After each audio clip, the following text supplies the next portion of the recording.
You asked about what do I think of when I think of tomato sauce. And even though tomato is a new world fruit, lots of countries took over making tomato part of their culture. And when I think of tomato sauce, I think of what we call Calia sauce,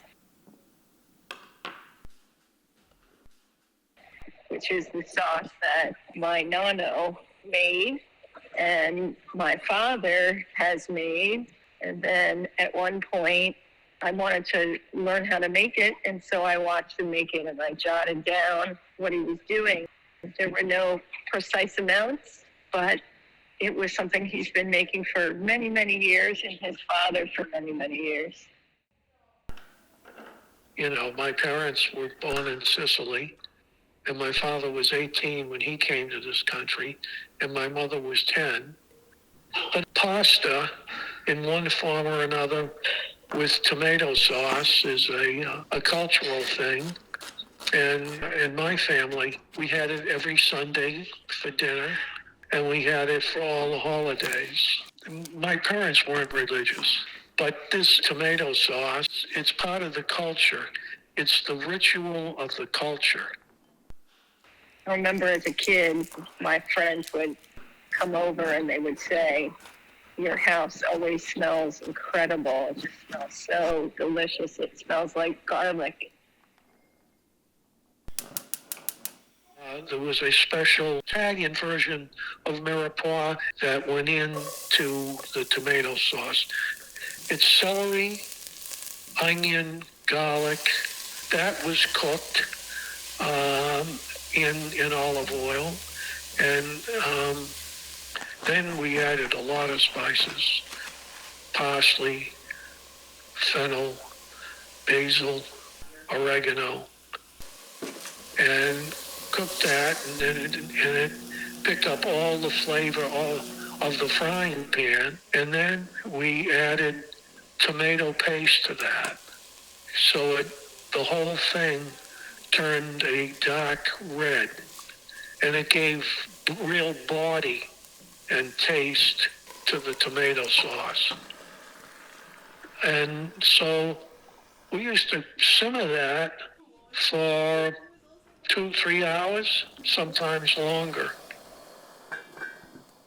We would spend a day making that sauce, making ravioli from scratch, making meatballs and other meats like bracioli. If we were real heroic, we would make ravioli, which is a lot of work. And kids love ravioli, don't ask me why. But all my nephews and nieces they would have contests with how many they could eat. Not a good idea. But what it is you make a dough and you roll it. And we had a hand-turned machine. You had to add extra flour to keep it dry and intact. And when it got to be the right consistency, you would then add a ricotta mix, which was similar to the ricotta mix that we use for lasagna. And you can make it with butternut squash and, what is the herb that goes into that? Liz, what is the herb that we added to the butternut ravioli? I like a little thyme, Thyme. No, we used to grow it in front of the house. Was it Oregano? No, that would have been... Rosemary? No. We grow everything. Yeah. Basil, thyme, rosemary, we grow it all. What's the stuff? It looks like... Huh? No, it looks like a blade of grass. Looks like big grass, chives. No. Okay, it'll come to me in the morning. Tell Isabella hello. Your grandmother says hello. Anyway, it had a delightful herb, and that's another variant. Because the sage, thank you. It's the butternut squash ravioli is made with sage. So that's it. It was very big for holidays. We had that meal, either ravioli or lasagna, at Christmas, at Easter, at Thanksgiving.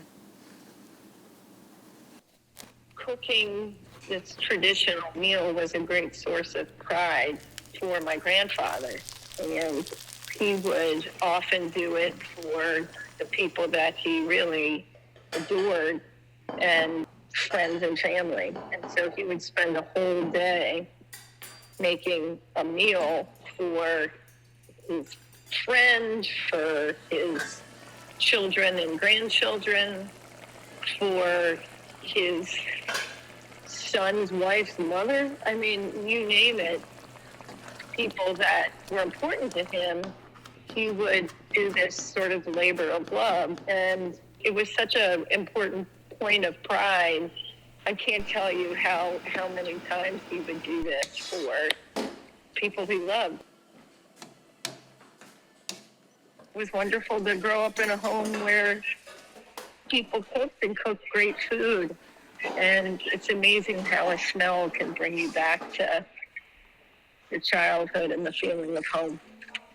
I hope that when we've had it in our home, it evokes the same feelings for you. Okay, now are we gonna say Grace? Grace Kelly. So that's the Calia sauce. Not very romantic, but it was delicious. And I miss it.